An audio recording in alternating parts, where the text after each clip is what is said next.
আসসালামু আলাইকুম। কেমন আছেন আপনারা সবাই? আশা করি ভালো আছেন। আলহামদুলিল্লাহ আমি ভালো আছি। আজকে ৩-৪ দিন যাবৎ আমার নিউজ ফিডে খালি সেম একটা জিনিসই সামনে আসছে। সবাই দুধের মধ্যে কেক ডিপ করে খাচ্ছে। তো আমার এটা দেখে খুব খেতে ইচ্ছা করছিল। তো সেদিন শুক্রবার ছিল, দিনও বাসায় ছিল। আমার সামনে বারবার একই জিনিস আসছিল। পরে আমার এত খেতে ইচ্ছা করছিল, আমি দিনকে বলছি, "দিন আমার অনেক খেতে ইচ্ছা করছে।" দিনকে বলতে দেরি, ও তাড়াতাড়ি করে আনতে গেছে। কারণ আমি খুব কমই খাবার খেতে চাই। আমি খুবই কম খাবার খাই। যার জন্য আমি যদি মুখ ফুটে মামুনি বা দিনকে কিছু বলি যে আমার এটা খেতে ইচ্ছা করছে বা এটা খাবো, ওরা সঙ্গে, সঙ্গে ওটা হাজির করে দেয়। কারণ আমার রুচি কম মুখে।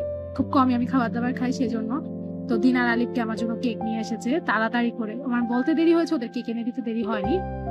তো কেক এনেছে পরে আমি আ ওদের কেক আনতে দেরি, আমার দৌড়ে রান্নাঘরে যেয়ে দুধ গোলাতে দেরি নিয়ে ওরা যখন নেমেছে তখন আমি কেটলিতে গরম পানি বসিয়ে দিয়েছিলাম দুধ গোলানোর জন্য। বাসার মধ্যে পাউডার দুধ ছিল।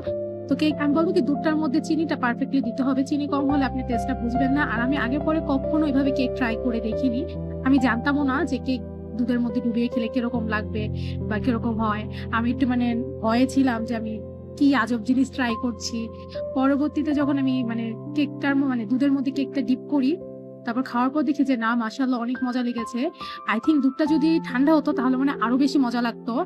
আমি নেক্সট টাইম দুধে বরফ দিয়ে ট্রাই করব। এটা একটু হালকা গরম ছিল দুধটা। আমি আসলে কি বলবো? আমি আসলে সহ্য করতে পারছিলাম না। আমি কতক্ষণে ট্রাই করব এইজন্য তাড়াহুড়া করছিলাম।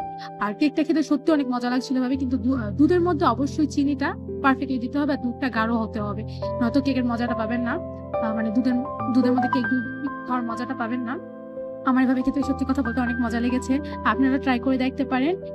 আমার কাছে তো ভালোই লেগেছে। আপনাদের কাছে খেতে কিরকম লাগবে জানি না। অবশ্যই কমেন্টে জানিয়ে যাবেন। আজকের জন্য এতখানি ভালো লেগে থাকলে লাইক, কমেন্ট, শেয়ার করে পাশে থাকবেন। দেখা হবে আবার অন্য কোনো নতুন মিনি ব্লগ ভিডিও নিয়ে। আল্লাহ হাফেজ।